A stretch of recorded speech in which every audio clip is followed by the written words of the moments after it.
Welcome to today's American Community Media's weekly national briefing. I'm Sunita Sarabji, your moderator today and co-producer of our weekly Friday briefings with my colleague Pilar Marrero.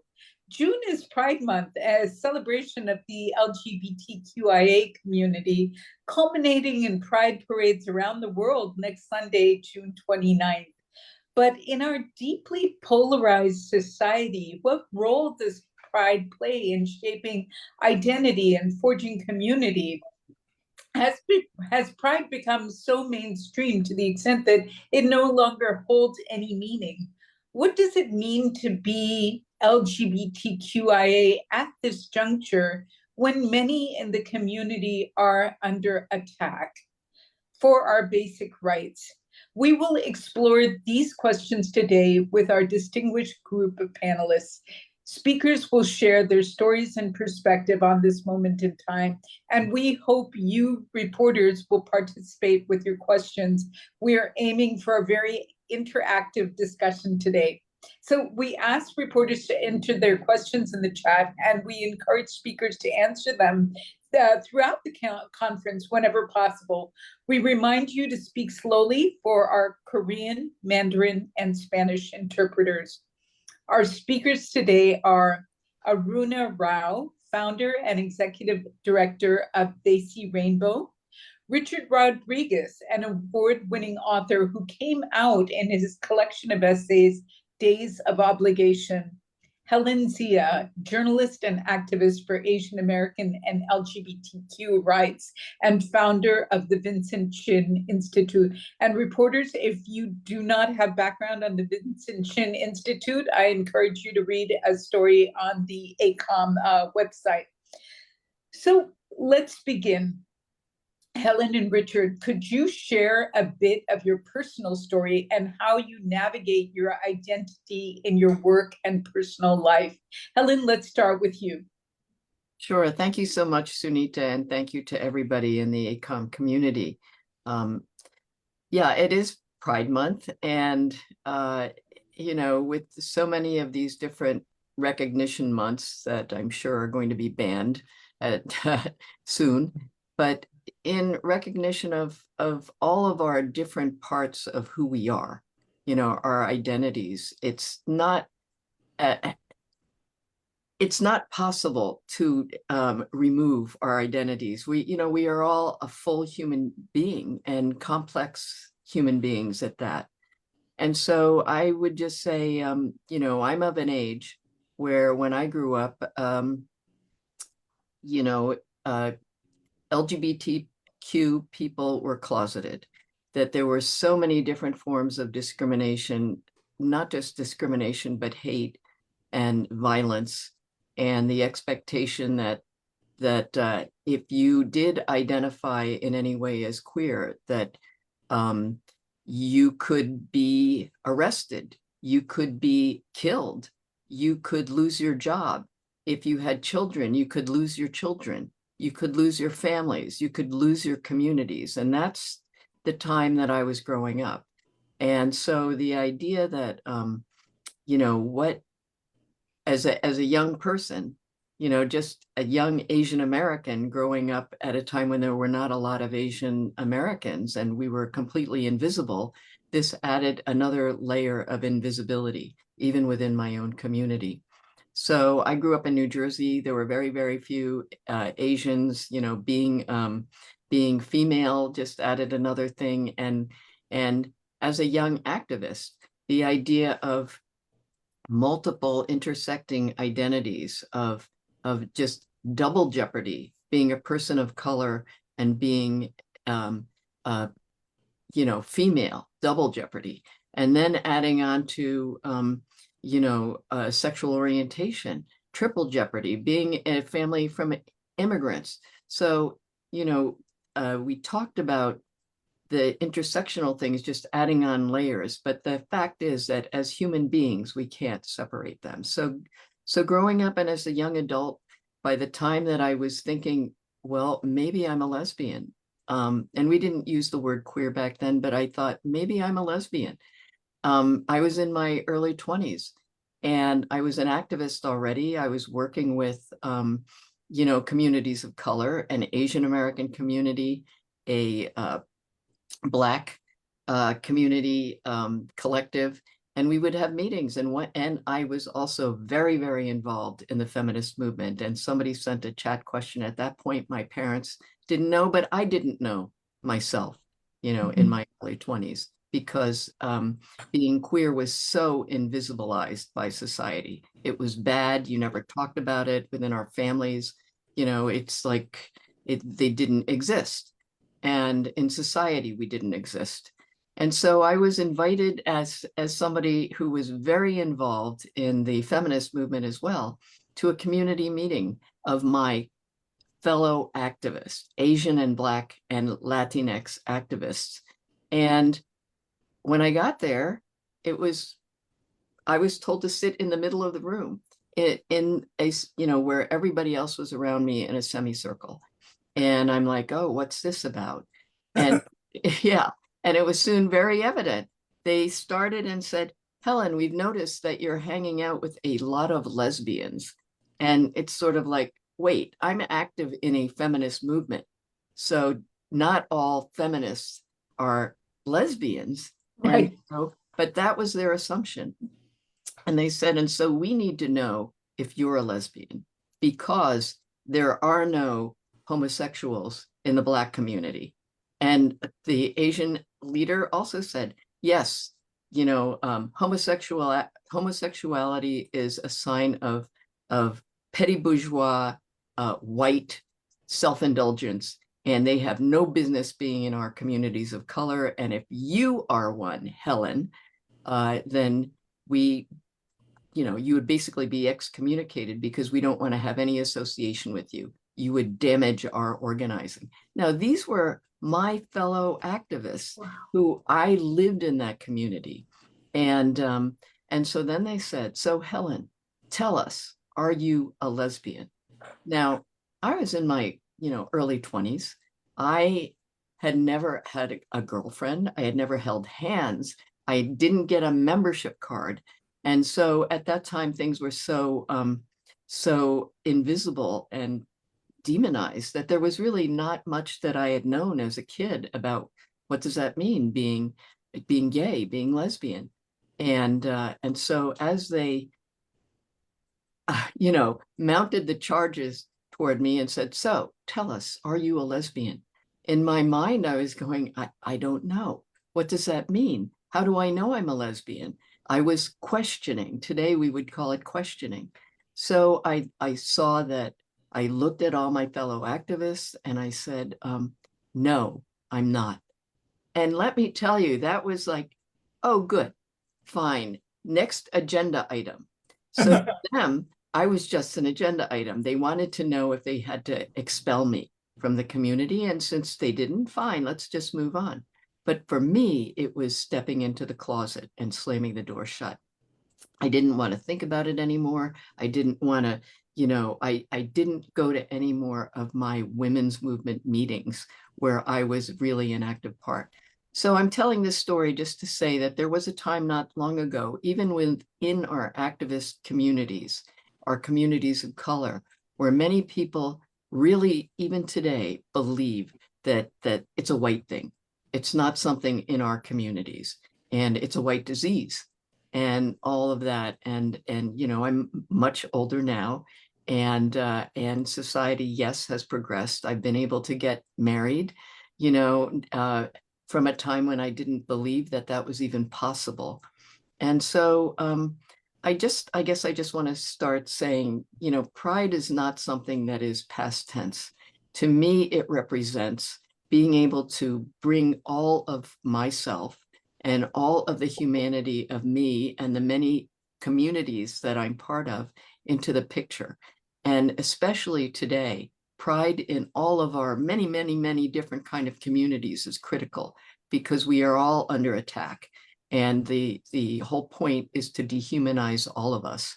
So having pride as a lesbian, daughter of immigrants, woman of color, Asian American, all of the different many things that, you know, make a complex human being. I'm proud of all of those things, and I want to be able to bring those into our communities and be visible. And so that's how I approach things today in my organizing. I bring my whole self in because I remember when I could not. And I remember how painful that was to have to be a secret human being. And so it's more relevant today than ever when so many of our communities are being attacked and rendered invisible again, or even worse, to be treated like insects to be stomped on. And so that's my little story. There's already several questions for you in the chat, but we're going to move on to Richard and Aruna, and then we'll come back to questions. Richard, will you share your personal story with us? Sure. I grew up in Sacramento, California. I'm the son of Mexican immigrant parents and who never used the term homosexuality. There was some reference to jotos, which is a derogatory expression in Spanish that people who are homosexual often get. And in fact, there were two members of my extended family, two cousins, who were, I guessed, gay. One of them would later die of AIDS, and the other was sort of a family joke because he was very effeminate, and that was the extent of it. But I grew up in a family Catholic, Roman Catholic. It wasn't so much the prohibition of religion that was preoccupied us, but it was that it just didn't exist in the world that I grew up in. But my unease with the term pride is that I don't feel that I chose to be gay. I felt that I was chosen to be gay. That is, it came to me. When I went to a movie and there was a shirtless cowboy, I responded in an emotional, sexual way, nothing to do with choice. I didn't choose it, but it happened. And it gradually came to me that I was responding to men, to boys of my age sexually, not doing anything about it, but nonetheless, there it was. I grew up in a house without books, and what being gay for me in quite early, it gave me the world. It gave me access to other experiences beyond my immediate family. I became a reader because I was gay. That was my private world, but it was not private at all.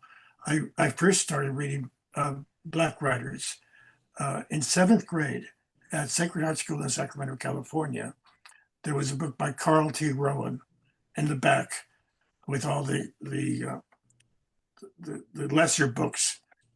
Go South to Sorrow. I don't know who put it there, but I read it. I was really interested in the Black Civil Rights Movement, which was emerging, and that was my initiation into Black literature. I went to the Cluny Library, which was in McKinley Park, and I read James Baldwin. This was before James Baldwin was as famous as he is now, but in those years, there he was on the bookshelf. And because I was different, I was reading about lives that were different. And I belonged to a larger world precisely because of that difference. So in many ways, I live in a building, an apartment building, where there were three other gay men. None of them went to gay pride parades because I think they regarded them as juvenile. They regarded them as socially beneath them. They were very fancy gay men who carried for furniture and trips abroad and so forth. Now that I think about it, I've never been to a gay pride parade. I've accidentally gone across the street on Market Street and seen it and hesitated for a while, but everybody was young and buoyant. And it was that it was truly gay in the sense that everybody was celebrating. I never thought to celebrate my homosexuality because it was my freedom. It took me away from the house. It gave me books. It taught me to imagine myself in large ways as being more than of Sacramento, California, more than of a Mexican American working class family. It taught me, it gave me the world. It's amazing. Thank you. Thank you so much. Aruna, a slightly different question for you. What was the impetus for creating Desi Rainbow? Yeah, first of all, I just want to begin by saying what an honor it is to be in the company of Helen and Richard. Just hearing your stories and the kind of historical change that you have led that has brought, all of us here today is just amazing. So thank you for all that you have done. So what got me started with Desi Rainbow is that my child came out as queer and trans. And I do want to acknowledge the fact that queer is a term that he uses for himself. And I do understand that people of an older generation may find that offensive. But this is how he identifies himself. So anyway, when he came out, I, as a straight cisgender woman, Indian immigrant, had no clue about the LGBTQ community. I mean, obviously, I knew of the existence of the LGBTQ community, but I didn't really understand how my child was related to that community. In fact, I wasn't even thinking of community. I was thinking of my child's life individually. So it was a very difficult process for me to understand, first of all, how to support my own child, and then how to educate myself. Because at that time, this was about 10 years ago, there wasn't a lot of information out there for immigrant parents. So when I looked for information, I came across PFLAG, of course, which does amazing work across the country. But I found myself the only brown face in PFLAG meetings. And I also found that my sort of process and journey of learning was not necessarily supported in those settings.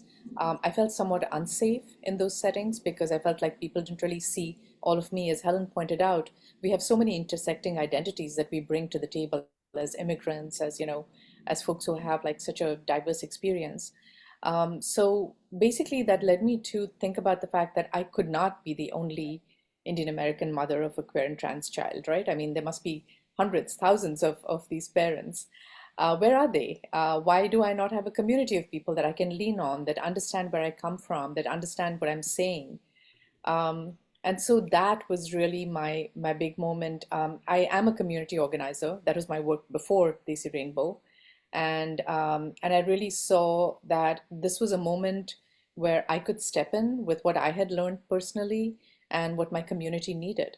And so that was how Desi Rainbow came into being, as a resource for the South Asian community, particularly parents and families of LGBTQ children who need something, who need education, who need support, who need to be led through that fear and bias that they first experience when their child comes out, to the side of understanding what their child needs from them, supporting their child, and not just being involved in their own family situation, but becoming an ally to the LGBTQ community at large.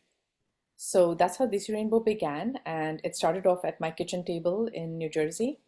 And then the pandemic came along, and it became way larger than I had ever anticipated because everything went virtual. So now we have a national and even international community. And though it was intended for parents and families to become educated, it has actually evolved to support a much larger number of LGBTQ South Asians. Because many LGBTQ South Asians are dealing with lack of family acceptance, lack of community acceptance. And so they're looking for a supportive community that they can become part of. And so now we have essentially become an allied intergenerational community of folks where we build chosen family, because not all families will support their kids, regardless of how much education they receive. And so our goal is to create a community that affirms, celebrates all LGBTQI identities, and creates a safer space for our communities. Fantastic. I have a number of questions for you, but I see that there are already several questions in the chat, and we really want to make this an interactive discussion today. So, Henrietta Burrows, why don't you start out with your questions first? Thanks so much, Sunita. I had a question for Helen in terms of the idea that it's a white person's disease. And I was just wondering, since you've had Black men to come out who are artists, especially like RuPaul, and those who've written books on the down low, is this still considered a white person's disease? And I also had a question for Aruna, if I should go on and ask that too. Yes, please. What did your child's father say about your son coming out? And have you received pushback from the rest of the Asian American community or Indian community? So Henrietta, thank you for those questions. As far as, when I had my lesbian trial, that was in the 1970s. So it was quite a while ago. And yes, society has progressed. I don't hear a lot of activists saying that, quote, homosexuality is a white disease. But there are unfortunately still plenty of people generally, and even countries, people in different countries who say that, if they don't allow queer people to go into Japan, for example, that will, whatever, create a barrier, and then the people of that whole country won't have any gay, lesbian, queer, bi, transgender, people in the whole country. So that is still a belief. Whether they think of it as white or not, it's still, there are numbers of people, including in power in our own country here, who think of LGBTQI as a disease or something that needs to be converted. So it is still an issue. And Aruna, did you want to answer Henrietta's question? Sure. And I do also want to reinforce what Helen said. In my community, in the South Asian community, it is very commonly understood that our children are not queer or trans. Our children, this is someone else's problem, and usually, typically, it is considered the white community's problem because our children don't come out because we don't create an affirming atmosphere for them to come out. They wait until they're safe outside the home, adults, before they actually come out. So I think that's one of the big reasons for that. Regarding your question, Henrietta, about the reactions. So my child did not come out to his dad. He actually told me to keep his identity a secret.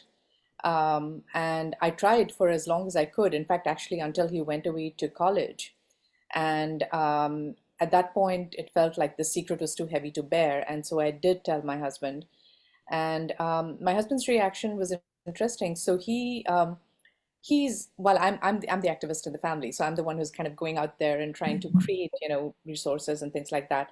For him, this is his child. So what he said was, he told my son that, I love you. I don't understand any of this. You can tell me what you want me to do or say, but never doubt that I love you. And so that was a beautiful moment because it led our family forward without having to worry about people's reactions. And I do want to say that in our immigrant communities, extended family and our chosen family of friends are as important as to our children's coming out process, because their acceptance will also make or break a child's ability to live freely, live authentically. So that has also been a journey for me in terms of understanding how to come out on behalf of my child, because he doesn't want to be coming out, personally to the whole world. But it's been a process to understand how to tell people and how to ask for support and how to explain trans identities, particularly, which are hugely stigmatized. And at this current time, we are living at a time of great danger for the trans community. And this is a very unsafe environment for all trans children and adults. And we are trying really hard to make sure that within the South Asian community, particularly, to, of course, create like affirmation and a community where people feel safe, but also to work within the larger context of trans rights and support trans children and adults in this country. So, Nita, can I? Yes, of course. It does occur to me, following on what Helen was saying about gays being a disease in many parts of the world. I remember AIDS. It was an important part of my coming out. It was the irony of my life that I sexually came out at a point in which there was death everywhere. And I'm sitting at a table not far from the phone that would ring with news that another friend had tested positive, which meant that he was going to die. And there was always that feeling that we were diseased in the city, and that there was something dangerous about us. In fact, although the first great essay I wrote about homosexuality, an essay called Late Victorians, by my friend Cesar from South America, who lived in Paris and was a cosmopolitan man. He got in his car one day in Paris and drove to Afghanistan. But and then he died.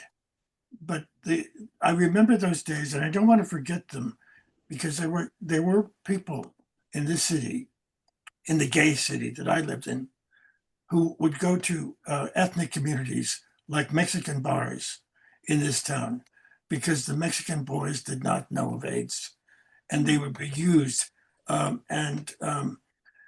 was that colonialism going on, and I speak to honor those boys who were infected without knowing it. It's one thing to choose; it's another thing to be chosen in that dark way. That is such important insight. I had no idea about that. Thank you, Richard. We have many questions. Let's go to Orhan Akur next, and then to Peter Sherman. Orhan, please ask your question. Yes. What is the most challenging for the LGBTQ community? And Sunita, I have one more question. Absolutely. So I hear some criticize about the TV shows, let's say Netflix or Amazon Prime, it doesn't matter. So the criticize is that kind of TV show, it's encouraged the young generation to become LGBTQ member. So it's not about respecting identity. So it's about encouraging the young generation to be that kind of community. So my question is, do you think this is realistic, or this is just criticize of the community? What do you think about this? I think that's a great question for all speakers. Helen, do you want to take that on first, and then we'll go to Aruna and Richard? Sure. About the media, let's just start with that. I mean, I think Richard and I remember a time when we were completely repressed, hidden, and shoved into a closet that did not stop us from coming out. And so the idea that if you completely pretend that there's no such thing as queer people, it's not going to stop, because as Richard said, as I feel, I was born this way. And, and so that's not going to stop it. It's just going to add to the oppression of queer people. The fact that there is recognition in the media means that you eliminate, just like all of us, we can pretend, that there are no people of color, that there are no immigrants. We can pretend that America could go back to being white again, several hundred years when, and by the way, it never was white. And, so, but to pretend that, it doesn't hide the reality. And so it just increases the suffering. And so why do we want to do that as a society? And why would anybody want their family member, their child, their parents, their aunts, their uncles to suffer? And that's what that would be. So things in the media, in my opinion, today have made it so that people can see themselves whether it's that they're LGBTQI or whether it's because I can see other Asian Americans in the media. When I grew up, I could never see any. And we see ourselves in the world. And what's wrong with that, to show the full humanity? So I'll stop there. I think there were other parts of the question, but Aruna and Richard can address them. Aruna, what is the most challenging aspect for the LGBTQ community during the Trump administration? Do you want to take that part of Orhan's question? Sure. Yes. Currently, the situation, the political, social, cultural climate for transgender people is truly horrifying. So what has happened with this administration is a series of executive orders have been issued, each one of them denying the very existence of transgender people, questioning essentially their legal identity, their social identity, their cultural identity. So to give you an example, for instance, people who are transgender now, basically when the first set of executive orders were issued, could not apply for a passport which showed their identity as it is, as a trans person. So for instance, my son, who's a trans masculine person, would have to get a passport issued which said that he was female. Now my son essentially has a beard, a mustache, he looks like a man. So imagine like the fate of somebody like my son who's forced to have legal identification that does not acknowledge his identity. It compromises his safety, it increases gender dysphoria. There are so many implications for that. One of the things I really want to acknowledge, this is a moment of deep grief for the trans community and for all allied families and people. Day before, the Supreme Court issued a decision in the case US versus Crometti. This was a case which was brought up where Tennessee, the state of Tennessee, effectively banned gender-affirming care for minors, for people under 18. And the case was brought by families from Tennessee who have teenage children who are currently in treatment, receiving gender-affirming care, which is primarily puberty blockers and hormone treatment, which essentially provide a child the ability to live the way that they need to for their mental health and for their physical health. So unfortunately, the Supreme Court decision that came out has held up the ban that Tennessee had Tennessee instituted, with saying that minors could not access gender-affirming care. This has huge implications for the rest of the country. 25 states, I think actually it might be increasing to 27 now, have already banned gender-affirming care for minors. This is the decision that really should be only made between the parent, the child, and the medical provider. And now you have politicians and courts getting into the middle of this decision. Transgender children are a tiny percentage of the population. And of that population, very few actually choose to have medical gender-affirming care. So these children, essentially, their lives are in jeopardy. Their parents have to, if they want to support their kid, are now in a position where they have to leave their state or perhaps not be able to get their child access to treatment. So these are some of the issues that the trans community is facing. There are too many to outline. Transgender soldiers are being dishonorably discharged from the military, even after having served, essentially like for many years. It's a whole range of things that are happening. Specifically, the attacks are going against trans people's ability to just exist in the world. So I'd be happy to talk more about this, but I know you have other questions as well. But there are plenty of other issues to take on. Aruna, I was going to ask you about the Supreme Court decision later on in the discussion, but since you brought it up, do you equate this to the same challenges that women have regarding reproductive care, where children will have to travel to states that are safe in order to be able to get the care that they need? Absolutely. And then I also want to point out that not all children and families have the resources to travel. Right. So you're talking about, people who have the ability to, the funds to travel out of state to keep getting their child their treatment that they need. So we're looking at gender refugees. people who are moving from place to place. And one more thing I want to point out about these kinds of decisions is that while there are many states that have instituted shield laws, which essentially allow gender affirming treatment to be available regardless of what happens at the federal level. There is so much federal pressure on clinics and hospitals that are providing this care that many of them are choosing to close down preemptively. So for instance, the big story that just happened was the California CHLA, which is the California, I think, Children's Hospital of LA, essentially closed their gender affirming care for minors because of pressure, federal pressure and threats of funding cuts. And this is the oldest gender clinic in the country. So we're talking about even people who want to travel.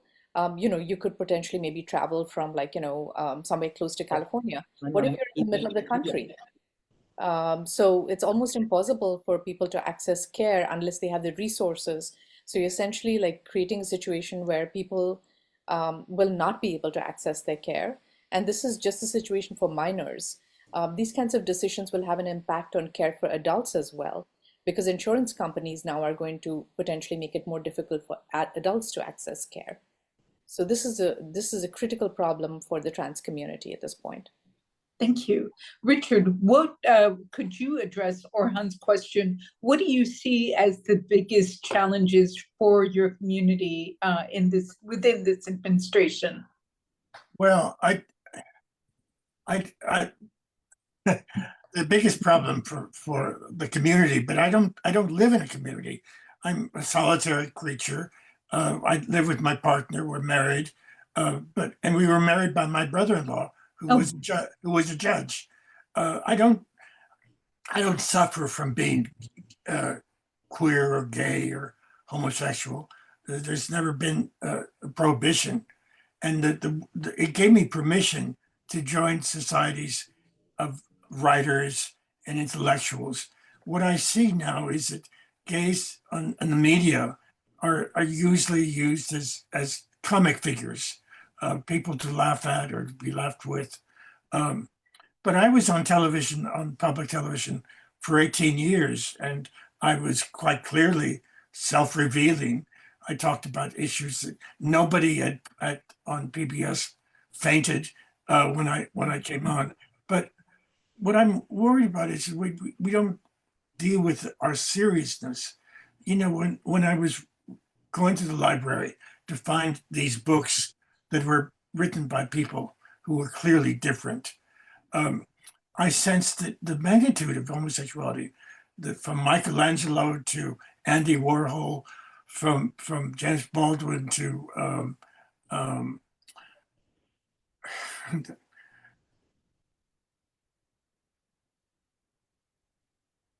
so many great writers have lived within this silence, and we still don't know how to talk about them. I get interviewed in this room so many times, and I'll talk about homosexuality, but the article will appear in a magazine somewhere and make no reference to my homosexuality. It is as though I cannot be the author of that book and also gay. They just can't reconcile them. So the article will go on and on about a book that I've written, but no reference to the life that I live, that I lead. And it's that lack of texture to our lives that worries me. I should say that in some ways, nothing has changed.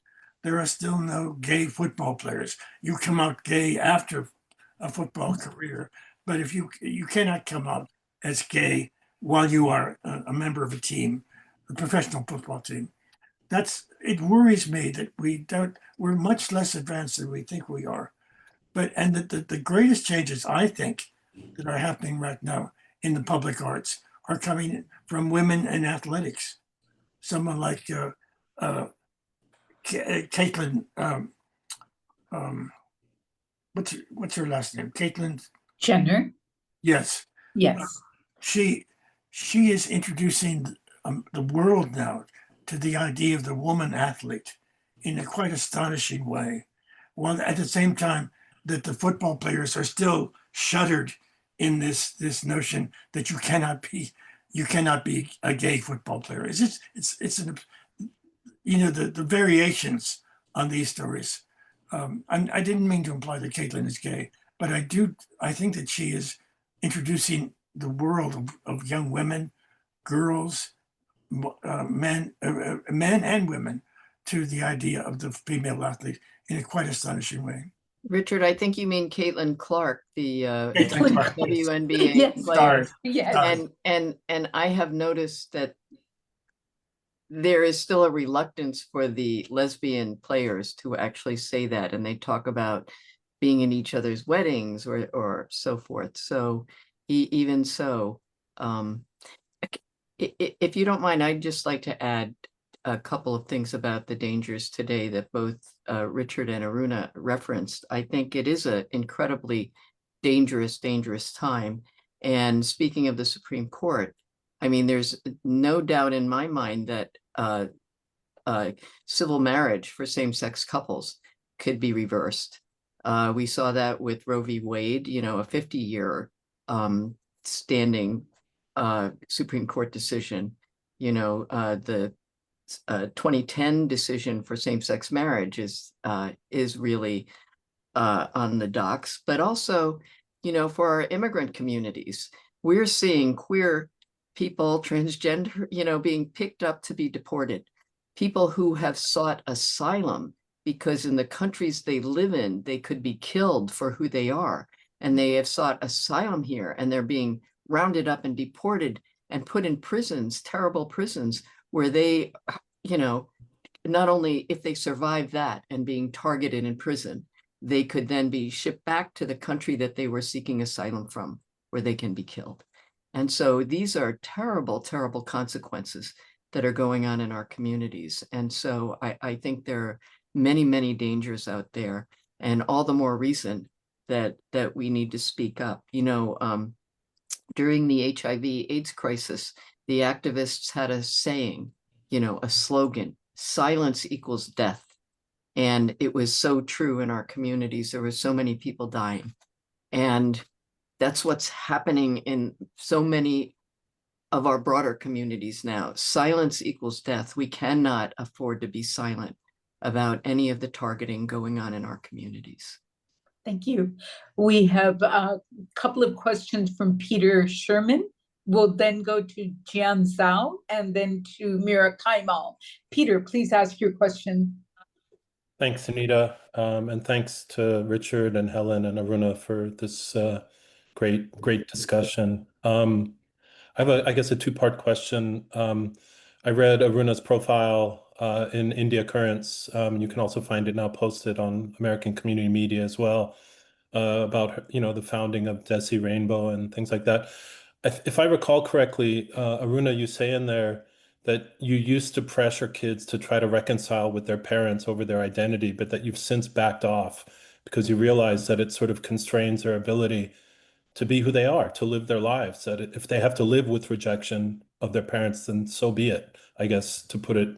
So I'm just wondering if you can sort of touch on that briefly. And part of the reason I ask is I have a couple of good friends, both of whom have been disowned by their parents for their identity, for their sexual identities. One of whom grew up in a deeply Orthodox Jewish home and came out and just was immediately disowned by the parents. And so my question to Richard is, how do you understand a parent's love versus supposedly God's love? How does a religious parent, you know, I'm a father. I could never turn my back on my kid, no matter what happened. I simply do not understand, in the name of religion, how one can turn their back on one's own child. And so as a Catholic, I wonder if you can help me approach that a little bit. And as a final add-on, is San Francisco still a gay city? Lots of questions. All right, Richard, you want to start, and then we'll go to Aruna. I was going to bring up the subject of religion. The Southern Baptists are organizing now to fight gay marriage. Religion is an important aspect of this whole struggle. But I go to church with my partner every Sunday. we're there, and we are known to other people in the pews. By and large, the priests pay us no mind. They don't know our names, or and there is some worry that I have because I've organized our ashes will be put behind the altar in the columbarium when we die. There is some worry that I have that we will not be able to be put in the same space. I know that sounds ridiculous, but that's the Catholic Church that I belong to. I don't think that's the Catholic Church of Pope Francis, but I don't know about this Pope Leo. It can change that in a generation. We can go back and forth with these issues. I was giving a speech in Chicago to a group of maybe 400 or 500 Catholics from academic and priestly roles. And I talked about homosexuality and within the Catholic Church, the priests who are gay, and the scandal of priests chasing after altar boys because they don't have fully adult relationships to their own selves. And I said that Catholic Church really has to contribute with homosexuality within itself. Forget other, the two gay men sitting in the pew, but the number of priests that I've known over the years who ended up revealing themselves to me as gay make me think that there is some relationship between priesthood and homosexuality. And I said, we really need to know that. We are going broke as a church because we're paying so many legal fees, legal punishments to the fact that we've molested boys, molested teenagers. That is not a way to run a church, but that is a church that does not want to confront sexuality within itself, within the rectory, right here, not out there, but right here. And a church that doesn't want to accept its own homosexuality is in trouble. Incredible insight. Thank you, Richard. Aruna, do you want to address the second part of Peter's great questions? Sure. Yeah, Peter, yeah, thanks for picking that up. So this is essentially, does represent my evolution as a community activist, of understanding more of what the needs of LGBTQ community members are. So when I started off, since the premise of the organization that I founded has really been about family acceptance, right? Family support. My assumption was what happened in my family could happen in all families, right? I came from a place of ignorance. I came from a place of not understanding a lot of things, but I could move towards the direction that my child needed me to move in. And so I assumed that that was the case for many others. And as I worked more and more with LGBTQ people, I realized that many are coming from really terrible family situations where their identity is constantly, not just questioned, constantly denied. And this one issue can be the one that essentially stops a person from living their full life the way they need to. And so more and more my understanding evolved, and the understanding of our organization in terms of how we provide support to people is really all about do what needs to be done for you to live a full and satisfying life. If your family is with you for that, that is wonderful. We really, we want to see that. If your family is not able to be with you, don't let that stop you from living your best life. So that's something that I think we have really come to realize is very, very important. Speaking a little bit about religion, I'm a religious person. I'm an observant Hindu. I have never felt any contradiction between my spiritual and religious beliefs and my child's identity or the identity of any LGBTQ person. I believe essentially that these identities are as divinely blessed as all of us. So these are things that essentially I think religion is used as a little bit of a crutch for people who are kind of trying to negotiate their own bias. I do want to bring up one more thing in the context of religion. There was another Supreme Court case, which and the decision for that should be coming up shortly, maybe by the end of the month. The case was Mahmoud v. Taylor, and it is a case in Maryland where a school was offering LGBTQ affirming books in their elementary curriculum, and a case was brought by parents religiously observant parents who asked for the option to opt out their children out of these classes or out of this curriculum. And the school denied it and said essentially LGBTQ people are part of the community. Just because there is a book that essentially discusses LGBTQ characters, you can't opt out your child on the basis of, religious exception. So the case went to the Supreme Court, and Desi Rainbow, along with 8 other organizations that serve LGBTQ Muslims, submitted an amicus brief where we basically said the Muslim community is not a monolithic community. LGBTQ Muslims exist. Religiously observant LGBTQ Muslims and their families see no contradiction between their faith and the existence of queer and trans people. So I think that part really needs to be acknowledged, because we talk a lot about, religion forbidding or denying. Really, most religions, depending on how you interpret them, of course, you can choose to pull some of these things up. But most religiously observant people do not see a contradiction. And that includes the immigrant community and the whole diverse range of religions that we come from. That too is really an incredible insight. Jian Zhao has a question for Helen. Jian, could you ask your question?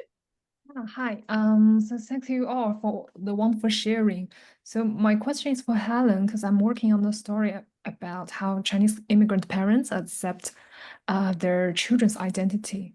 And what surprised me is even nowadays, I think generational silence around queerness still dominant in such families about their child's identity. And I was told by a lot of children that they've come out to everyone except their parents. So my question is for Helen to talk about how your parents accept your identity and what led to their transformation, or your observation about such transformation in other minority families, and what is your advice for children who still keep their secret from their parents? Well, thank you for that question. I think for queer children, no matter how old we are, there is always the greatest, well, for me anyway, the greatest fear would be that my parents, who I love, would not love me anymore, or would, and so I think that creates internally for any queer child of any age a fear of telling our parents. And so I had been out for many years before I actually, got the courage to tell my my mother, but the way I approached it was I first told my sister, and then my sister, I think, told my mother, and then I told my mother, and my mother said, I know. And I think, like many parents, they might, from a young age, when their child is from a young age, might already have some idea. And then it's like, how do you even talk about it? And how does the parent assure their child, like Peter had said, he would never not support his children. But as a child, you don't know that. So when I told my mother, I have to say it just allowed us to really speak openly with each other. And I can actually direct you to a KTSF video that's on the internet, where when I got married in 2010, when we were finally the third time around able to get married legally, my mother came to the court, San Francisco City Hall, and KTSF interviewed my mother in Chinese and asked her, how do you feel about your daughter marrying another woman? And in Chinese, my mother said, I'm in my 70s. I'm almost 80. I have 6 children. Now all of my children are in a happy marriage. And so my mother said this in Chinese, and what parent doesn't want their children to be happy, of any age? And so my mother said that in Chinese, and it's on the internet now. And so please, so my mother was very happy and open about this. And I will also say that my wife's father, when he was very ill and before he passed away, we, as his, his daughter and daughter-in-law would visit him in the hospital as often as we could. And the nurses asked him, who are they? And he said, that's my daughter, and that's my daughter-in-law. And so it also gives the parents a way to describe who this person is hanging around their family all the time. And the other thing about it, what I did not understand about marriage, where you hear it all the time, it's not just two people getting married, it's a whole family getting married, it's two families coming together, is that my family and my wife's family, all of our siblings and our parents suddenly saw each other as family, as close. And if people don't like LGBTQ people, if somebody says, that's my daughter-in-law or my son-in-law, it's like, okay, you can't say anything bad about my family. And I think that is one code that people do understand, that if you're going to insult my family member, you insult all of us. And so anyway, I would say that I am fortunate. I'm very fortunate. I think that, as Aruna described, not everybody's families accept them. My mother was so happy and said it in Chinese on TV to say that now all my children are in a happy relationship. And that makes me so happy as their mother. And so in that way, I'm fortunate. Thank you. I know we're running out of time, but we have two very important questions in the chat, and I hope reporters and speakers can stick around for maybe 5 minutes after the hour. Mira Kaimal, can you ask your question of Aruna?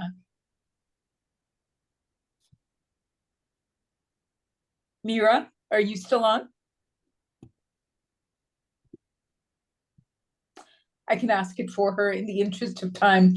Aruna, can you talk about the mental health implications of coming out, both on children and the family, and how Desi Rainbow or Samaj helps to address this? Yeah, so I think it's a fairly well-known fact that LGBTQ people have very high rates of depression and anxiety and of suicidality and suicide attempts. Now, none of these mental health issues are caused by being LGBTQ or for that matter coming out. It's really due to the stigma and discrimination that LGBTQ people face from just their social, cultural, political environment. So this is one of the big issues that we try to address all the time. First of all, to make sure that people understand that just because you are not out or people around you don't accept your identity, it does not mean that your identity is not valid. That's a really big, important piece to address because, there are many people that I have met and I have supported who are not out. They're living lives that are closeted, and that's the way that they have to live for their own safety. So I think I just want to address the fact that, always like when you're dealing with mental health issues, always make sure that the person understands their identity is valid, regardless of who knows or who doesn't know.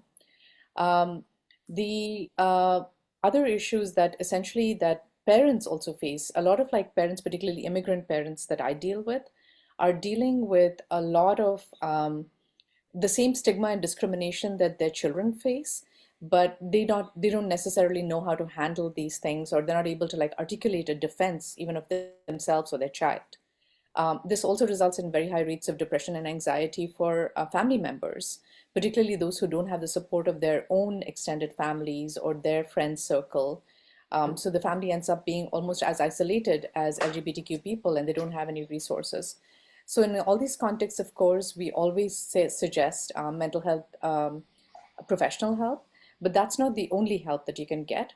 I think peer support, talking to people who have walked in your shoes, who understand what this journey is a huge part of mental health support.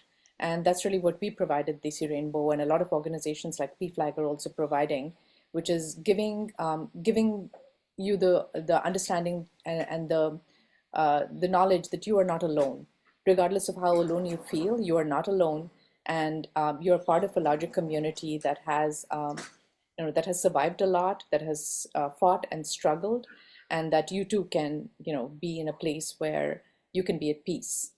So yeah, the mental health issues are a huge issue, and I do suggest that if people are interested, there's a lot of data that the Trevor Project has put together specifically on AAPI LGBTQ youth and the mental health issues that they confront due to being at this intersection of racial ethnic minorities as well as LGBTQ youth.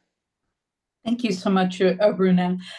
Elena Kuzitsnova has the final question, and it's a terrific question to end on. Elena, could you please ask your question, and then we'll ask each speaker to address it. Thank you, Sunita. So my question is, so as time is passing, some positive experience was gained, obviously. So what do you think help immigrant communities the best to accept LGBTQ plus people who exist in those communities? What worked the best if you look back at your experience? I'll clarify a little bit. I basically mean communities with traditional values, they call it like Russian language communities. And under traditional values, they mean basically two genders, which can only exist, and no other sexuality and all other crazy biases, which still exist, and they are pretty strong, to be honest. Thank you. Thank you, Elena. Richard, do you want to take that question first?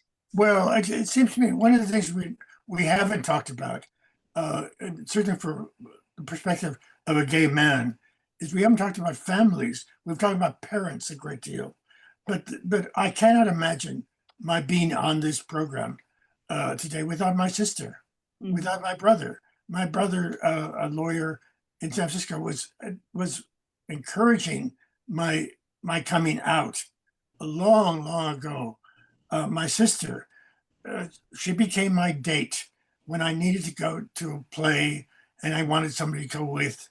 Helen would always oblige. And she and I were like this little couple. We went to Broadway musicals. We went to Shakespeare. We did things together. And when she found the man that she would marry, there was a sense that I had lost her. He ended up being the person who married me. He was a judge. So that we talk about families, not simply the relationship of a single person to a parent. And I think that in some way, my siblings converted my parents. My parents saw that Jim was being absorbed within the family. And that they were so welcoming to Jim, my parents became equally welcoming. That's wonderful. Aruna, do you want to take this question on next? Yeah, Elena. So I think the main thing that helps people understand the relevance of LGBTQ identities is actually like knowing someone who's LGBTQ. Sadly, that's even in this kind of like media saturated world that we live in, it really is about personal experience. And I think one of the things that that really helps is just this, the fact that Richard and Helen are here telling you their stories. So uplifting the voices of LGBTQ people of that particular culture and that background is really important.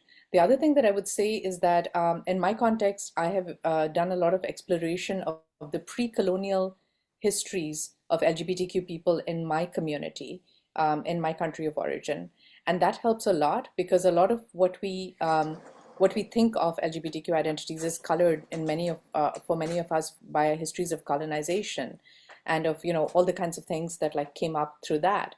So I think it's really important to go back to our own cultures and histories where we don't obviously have the terms LGBTQ, but we have diversity of sexuality and gender in every culture, every country, going back centuries. And those histories are there for discovery. And if that can be disseminated by the media, I think that will go a long way to kind of countering this narrative. Thank you. Helen, final word. Oh, I would just affirm what Aruna and Richard just said.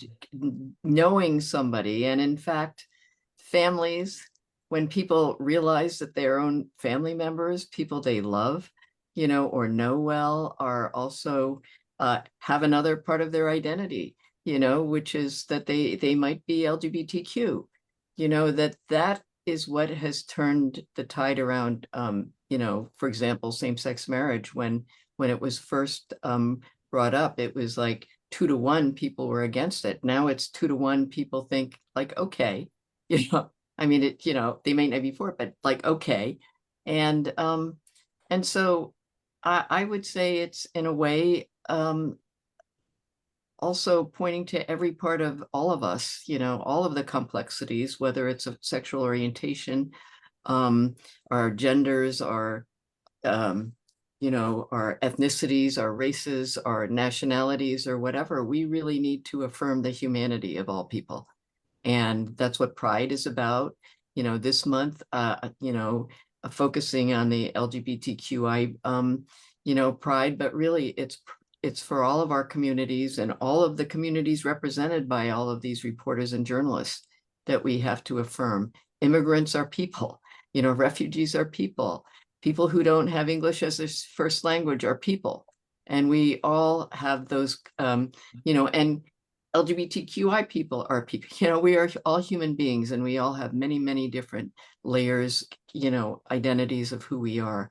And in this time, with this horrible political situation that we have today that is intent on demonizing so many parts of our communities and encouraging violence against our different communities, this is what we need to do today to really just, you know, get off of our devices, get to know people, let them know the humanity of every part of us. And I think that's what this discussion is about. So thank you. And thank you, ACoM, for doing it, having this together here. Well, thank you to all of our speakers for this tremendously moving discussion. And reporters, we'll see you next Friday. Take care. Bye-bye.